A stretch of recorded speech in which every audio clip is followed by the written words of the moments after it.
Hello student, study time channel में आप सभी का स्वागत है।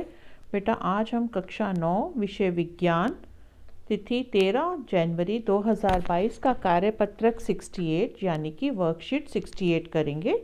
यह वर्कशीट हमें शिक्षा निदेशालय राष्ट्रीय राजधानी क्षेत्र दिल्ली द्वारा प्राप्त हुई है।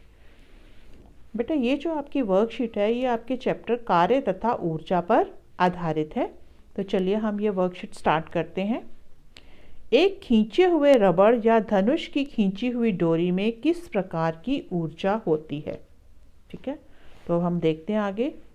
इनमें से एक अलग प्रकार की ऊर्जा होती है जिसे स्थितिज ऊर्जा कहते हैं। मतलब कि रबड़ को जब हम खींचते हैं या धनुष की डोर को खींचते हैं तो उसमें कौन सी ऊर्जा आती है? स्थितिज ऊर्जा होती है। किसी वस्तु में उसकी आकृति या स्थिति के कारण उपस्थित ऊर्जा को स्थितिज ऊर्जा कहते हैं। मतलब स्थितिज ऊर्जा क्या होती है कि किसी भी वस्तु में उसकी आकृति, ठीक है, या स्थिति, आकृति मतलब शेप, या स्थिति के कारण जो ऊर्जा उत्पन्न होती है उसको हम बोलते हैं स्थितिज ऊर्जा। धनुष की डोरी को खींचने पर हमारे शरीर की पेशीय ऊर्जा धनुष की डोरी में स्थितिज ऊर्जा के रूप में स्थानांतरित हो जाती है। कि जब हम धनुष की डोरी को खींचते हैं तो हम खींचते अपने हाथ से खींचते हैं ना, तो जो हमारे शरीर की पेशीय ऊर्जा होती है वो धनुष की डोरी में चली जाती है। किस रूप में? स्थितिज ऊर्जा के रूप में चली जाती है। और तीर को छोड़ने पर यह ऊर्जा गतिज ऊर्जा में बदल जाती है। जब तीर हम छोड़ देते हैं तो वो स्थितिज ऊर्जा, ये जो ऊर्जा है वो किस में बदल जाती है? गतिज ऊर्जा में बदल जाती है और धनुष्य अपनी सामान्य स्थिति में वापस आ जाता है। ठीक है, अब देखिए किसी ऊंचाई पर वस्तु की स्थितिज ऊर्जा। तो किसी ऊंचाई पर जो है वस्तु की स्थितिज ऊर्जा कैसे निकालेंगे? किसी वस्तु की ऊंचाई पर ले जाने पर उसकी स्थितिज ऊर्जा बढ़ जाती है क्योंकि ऊंचाई बढ़ाने के साथ गुरुत्वाकर्षण बल के विपरीत कार्य किया जाता है। अतः इसे गुरुत्वाकर्षण स्थितिज ऊर्जा भी कहते हैं। जब हम किसी वस्तु को ऊंचाई पर लेके जाते हैं तो उसमें क्या परिवर्तन आता है? जितना हम उसको ऊपर लेके जाते हैं उतनी उसमें स्थितिज ऊर्जा बढ़ती जाती है। ठीक है, क्यों? क्योंकि जैसे जैसे हम ऊंचाई बढ़ाते हैं तो हम गुरुत्वाकर्षण के विपरीत कार्य कर रहे हैं ना। गुरुत्वाकर्षण बल जो है उस वस्तु को ज़मीन की ओर खींचता है। तो हम जितना वस्तु को ज़मीन से दूर लेके जाते हैं तो हम उतनी ही उसमें ऊर्जा जो है वो आई जाती है, बढ़ती जाती है। ठीक है, तो इसलिए हम इसको गुरुत्वाकर्षण स्थितिज ऊर्जा भी कहते हैं। अब देखिए, अगर एक वस्तु है जिसका द्रव्यमान है m, ठीक है, और उसे हमने h ऊंचाई तक लेके जाना है तो वस्तु को उठाने के लिए लगा न्यूनतम बल वस्तु का भार mg के बराबर होता है। तो वस्तु का भार क्या होता है? m गुना a होता है ना, लेकिन यहाँ पे ग्रेविटेशनल फोर्स है तो a की जगह क्या आ जाएगा? यहाँ पे g आ जाएगा।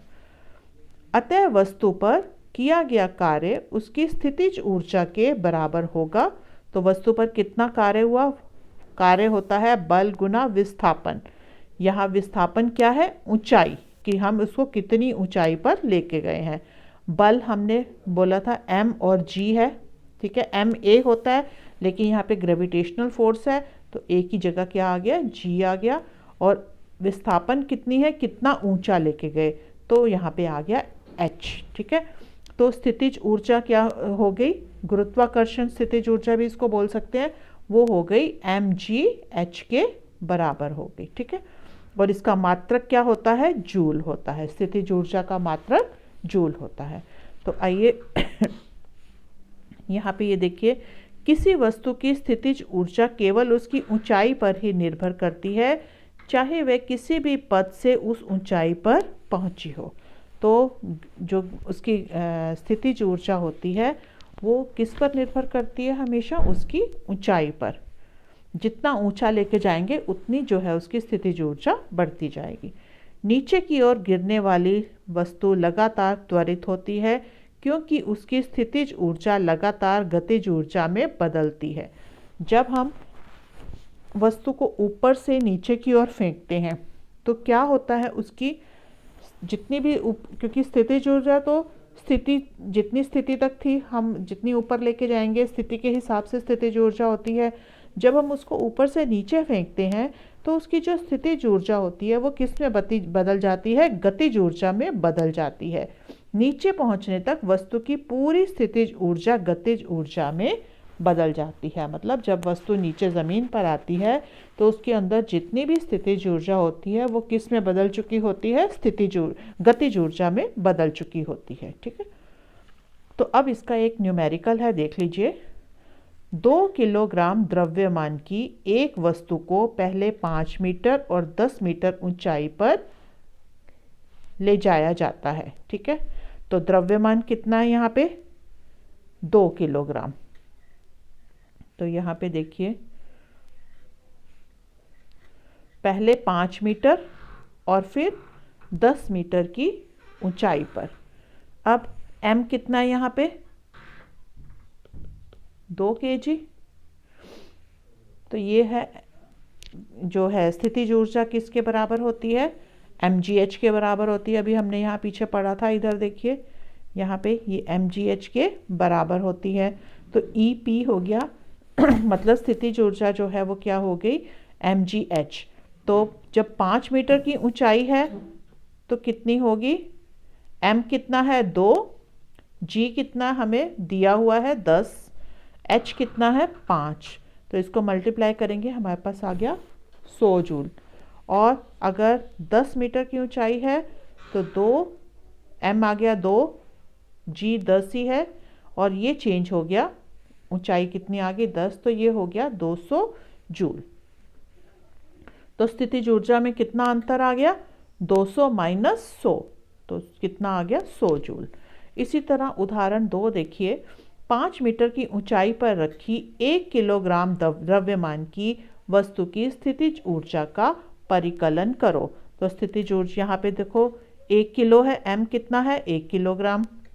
ऊंचाई कितनी है? ये देखो 5 मीटर, और g हमें ये दिया हुआ है। तो वस्तु की स्थितिज ऊर्जा कितनी होगी? EP कितना हो गया? mgh। m कितना है?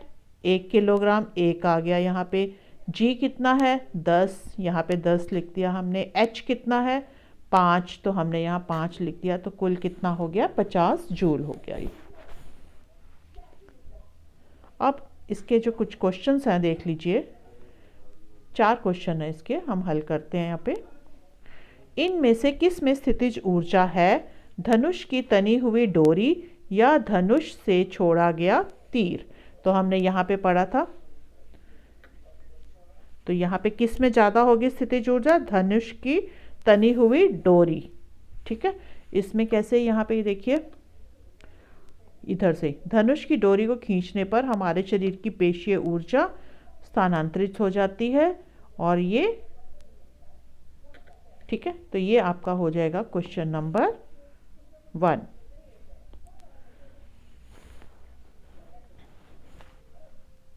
यहाँ तक स्थानांतरित हो जाती है तक, ठीक है, ये वाला आपका आ जाएगा।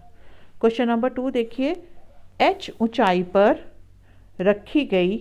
रखी एक वस्तु की स्थितिज ऊर्जा सूत्र की गणना कीजिए। तो यहाँ पे आपने ये वाला करा है, ये यहाँ तक आपका ये हो जाएगा क्वेश्चन नंबर 2। ये आपको सारा लिखना है इसमें। तीसरा प्रश्न देखिए। 5 किलोग्राम द्रव्यमान के एक पत्थर को 10 मीटर ऊंचाई पर रखा गया, उसकी स्थितिज ऊर्जा क्या होगी? तो स्थितिज ऊर्जा आपको मालूम है क्या होती है? स्थितिज ऊर्जा किसके बराबर होती है? mgh। तो यहाँ पे m कितना है? द्रव्यमान कितना है? 5, g हमें 10 दिया हुआ है, ऊंचाई कितनी है? 10, तो ये हो जाएगा 500 जूल। ठीक है, फिर नेक्स्ट है क्वेश्चन नंबर 4। किसी वस्तु में स्थितिज ऊर्जा के 3 उदाहरण दो। तो यहाँ पे स्थितिज ऊर्जा के 3 उदाहरण, पहला तो ये देखिए हो जाएगा रबड़, दूसरा है धनुष की खींची हुई डोरी, और तीसरा आ जाएगा स्प्रिंग। ठीक है, तीसरा आ जाएगा स्प्रिंग। तो ये हो गया आपका क्वेश्चन नंबर 4। तो इस तरह से आपकी ये सारी वर्कशीट बेटा समाप्त होती है। अगर आपको ये वर्कशीट अच्छी लगी है तो आप मेरा चैनल लाइक और सब्सक्राइब कीजिए और बेल आइकन को प्रेस कीजिए, ताकि आने वाली जितनी भी नई वीडियोस होंगी उनकी नोटिफिकेशन सबसे पहले आपको आपके मोबाइल पर मिल जाएगी। थैंक यू बेटा।